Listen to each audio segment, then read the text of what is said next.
Okay, for the Duxelles mushrooms, we're going to start with about a half a stick of butter. Just break it in half.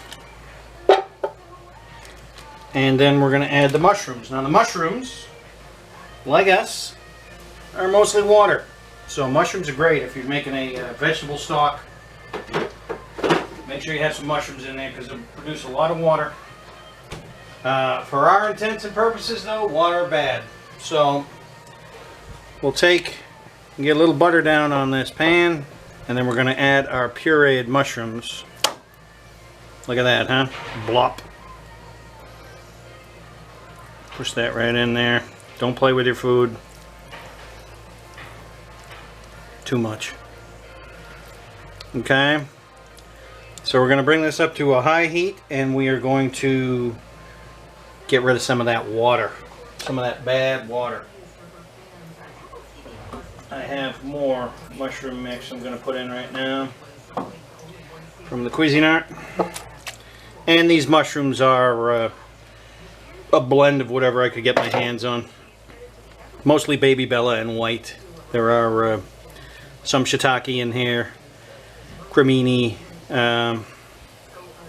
Mushrooms. Alright, just get some mushrooms. And then we're going to cook this off. So, try and get the mushroom good coverage on the pan. Bring it up. Alright. You know what we're doing here. Just mushrooms. Mushrooms and a little butter. Alright. Back in a minute. Okay, that's been about 15 minutes, and I'll tell you why. It's about 3 pounds of mushrooms. The recipe calls for 2 pounds of mushrooms. When I'm making a stuffing, I always make more.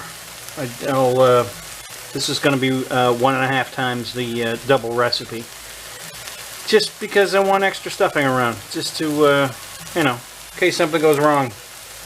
What are the odds of that happening? I don't know, 50-50? Alright, so to this mushroom medley, I'm going to put in 4 strips of thick cut bacon, which basically looks like this. Mush when you Cuisinart it. Alright, so we're going to put that in. Julia's recipe calls for ham. The difference between ham and bacon is the fat. So the flavor will be similar, but the fat, we're going to offset that by draining it. We'll get that fat out of there. Don't you worry about it. All right, so we got mushrooms. We have bacon. We're going to put in 1.5 onions and 3 shallots. Okay, that goes in there. Like that. Comme ci, comme ça, baby. That's right. It's alright to stray a little from Julia when you're making your recipe here, but we don't try and get too far from her.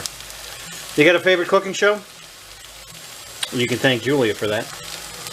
She's the first one. First one to do a live television cooking show, and if you've ever seen those, they are a trip to watch.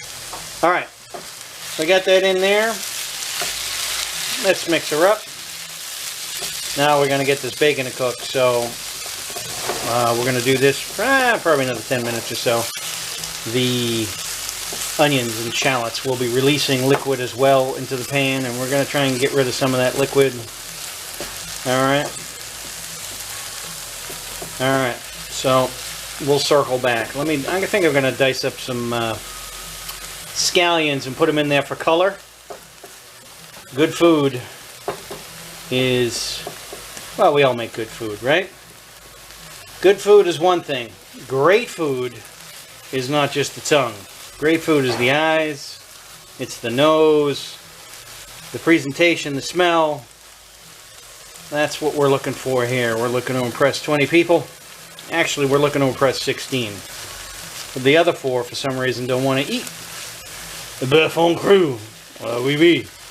So we're going to make for them a coq au vin. Coq au vin is essentially, well, it actually is chicken and wine. That's the old Provençal recipe. So we'll do that. I'll get that. I think I got enough life in me to film that as well. However, this might take me until, like, you know, I don't know, beginning of October to get this whole thing downloaded. Okay, we'll circle back when the stuffing's ready for the next ads. Okay, we're back. Lovely view of the steam. Now, as you can not see because of the steam, this is starting to brown a little bit. Okay, and that means we got a good amount of the water out. A goodly amount. Nice. Okay, next step. And you'll see I added some scallions in there for color. So, next step calls for adding flour. Calls for adding 1.5 tablespoons of flour for a single recipe. Now remember, we double recipeed and then added a few more mushrooms. The recipe calls for 1 pound of mushrooms. We're at 3. What we're going to do is we're going to just kind of eyeball this. All right, 3 tablespoons of flour.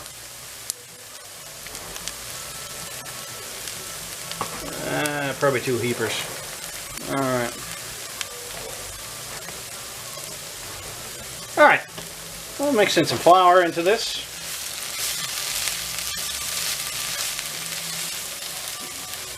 Little mishmash of goodness here. Okay. The flour in there. Look at that, huh? Let's soak up any excess liquid.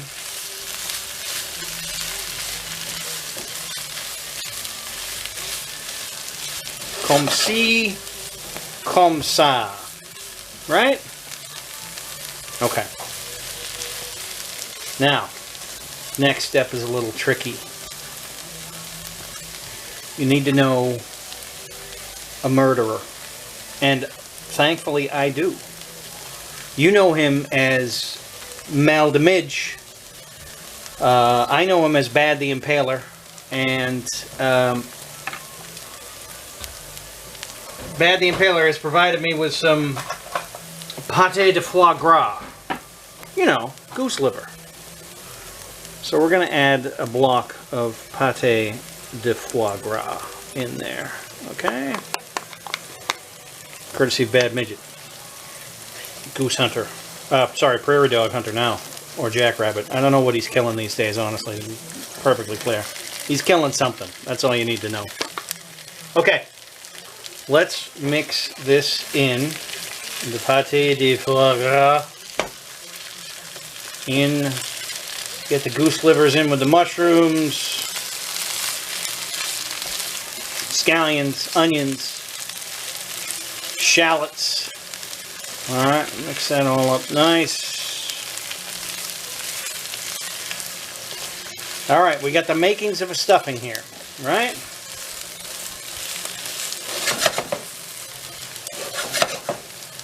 So, alright, cut me a little bit of slack. I'm going to add another thing of flour, a little bit more flour. And the only reason I'm doing this is because I know what's coming next and you don't. Right? So back off. Let me add the flour.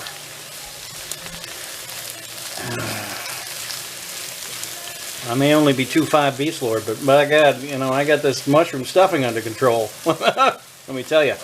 Okay. A touch more flour in there. And then we're going to add,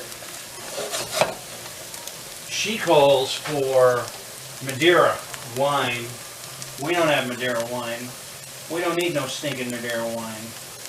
We're going to add some dry sherry to this. Let's get a little of that in there. Okay. That looked like 2/3 of a cup to you, didn't it? Oh yeah. Oh yeah. Nothing wrong with that smell. Oh boy. Alright. Sherry should get in there, and the flour should be soaking it up, right? Kind of pasty goodness. And there, ladies, gentlemen, and gnomes, is your Duxelles stuffing.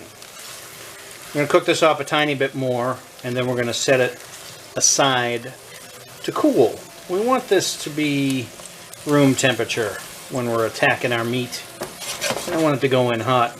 Start cooking the beef. No bueno. Beef's getting cooked on Saturday, not today. Okay.